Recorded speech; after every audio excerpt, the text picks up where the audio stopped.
വടകരയിൽ 1,04,00,000 രൂപയുടെ കുഴൽപ്പണവുമായി ഒരാൾ പിടിയിൽ. വടകര ടൗൺ ഹാളിന് സമീപത്ത് വെച്ച് ജില്ലാ പോലീസ് മേധാവിയുടെ നേതൃത്വത്തിലുള്ള ഡാൻസ് ഓഫിന്റെ നേതൃത്വത്തിൽ വടകര പോലീസാണ് പണം പിടികൂടിയത്. തൂഫാൻ പരിശോധനയ്ക്കിടെയാണ് കാറിൽ കടത്തുകയായിരുന്ന പണം പിടികൂടിയത്. വടകര ഉന്തം റോഡിൽ മനോജ് ജ്വല്ലറി ഉടമ മനോജാണ് പിടിയിലായത്. മഹാരാഷ്ട്രയിൽ നിന്നും വരുന്നതിനിടെയാണ് രഹസ്യവിവരത്തെ തുടർന്നുള്ള പരിശോധനയിൽ പിടിയിലായത്. News bureau, media Vadakara.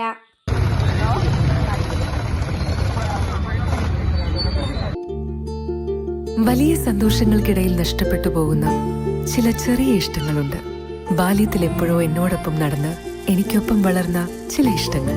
ആ ഇഷ്ടങ്ങൾ സ്വന്തമാക്കാൻ എന്നോടൊപ്പം എന്നും ഉണ്ടായിരുന്ന എന്റെ ഫാമിലി.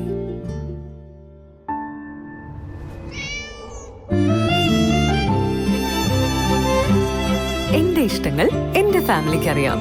Family wedding centre.